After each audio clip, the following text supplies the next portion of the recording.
작고 짧은 혈관의 경우에는 주사 치료만으로도 효과가 있을 수 있습니다. 근데 더 길고 더 큰 혈관에서 문제가 되는 경우에는 주사 치료만으로는 효과가 떨어집니다. 중기 이상이 지나가시는 분들은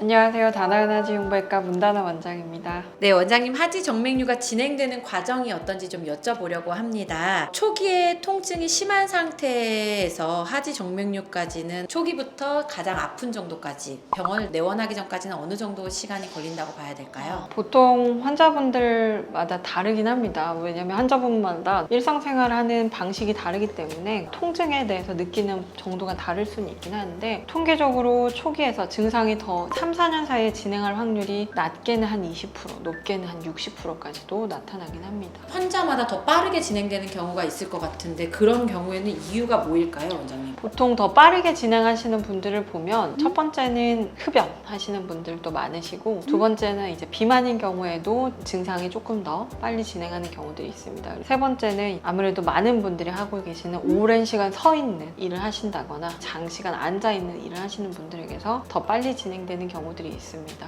그러면은 사실 직장 생활 하시는 분들은 대부분 컴퓨터 앞에 오래 앉아 있어서 더 악화되는 생활 습관일 것 같은데 그런 생활 습관들이 몇 가지 정도 좀 말씀해 주시면 고쳐보도록 하겠습니다. 결국에 하지정맥류가 진행이 되는 근본적인 원인은 혈관이 망가지는 건데, 혈관이 망가지려면 그 안에 혈액이 오랫동안 고여 있는 거, 오랫동안 고여 있는 상황이라는 건 오랫동안 내가 움직이지 않는 상황이 반복되는 건데, 장시간 오래 앉아 있는다거나 오래 서 있는거나 무거운 운동을 든다거나 그런 생활 습관이 반복이 될 텐데, 결국에 장시간 앉아 있거나 서 있어야 하는 경우에는 적어도 3, 40분에 한 번씩은 가벼운 산책, 스트레치 해주시는 게 좋고, 흡연 중이시라면 금연을 하시는 게 좋을 것 같습니다. 그리고 아무래도 과체중 이상으로 많이 늘어나 있으신 분들은 체중 감량도 정맥류에는 도움이 될 수 있습니다. 이미 이제 통증이 있어서 원에 내원을 했을 경우에 진행 자체를 좀 늦출 수 있는 방법은 있을까요? 진행 속도를 늦추는 건 생활 습관 교정을 해준다든지, 압박 스타킹을 잘 신어주신다든지, 먹는 약을 잘 드시는 방법이 있는 건데, 경우마다 다르긴 하지만 압박 스타킹의 경우에는 병의 진행을 늦춰주는데 효과가 없다는 논문도 있기는 합니다. 주사 같은 경우에는 늦추는 데 있어서 그러면 어느 정도 효과를 볼 수 있는 걸까요? 작고 짧은 혈관의 경우에는 주사 치료만으로도 효과가 있을 수 있습니다. 근데 원인이 되는 혈관이 뭐 복제정맥이라든지 더 길고 더 큰 혈관에서 문제가 되는 경우에는 주사 치료만으로는 효과가 떨어집니다. 원에 내원했을 때 사실 뭐 중기 이상이 아니라 초기인데도 수술을 꼭 해야 하는 경우는 어떤 경우라고 보시나요? 많이들 초기, 중기, 말기 막 그렇게들 설명을 하는데, 증상적으로 초기이면 특별히 막 수술을 급하게 권장을 하진 않습니다. 근데 증상은 초기인데 겉으로 보이는 게, 예를 들면 혈관이 아예 튀어나와 버린다든지 부종이 심하다, 아니면 겉으로 보이는 게 아예 피부가 변화가 있다든지 하는 중기 이상이 지나가시는 분들은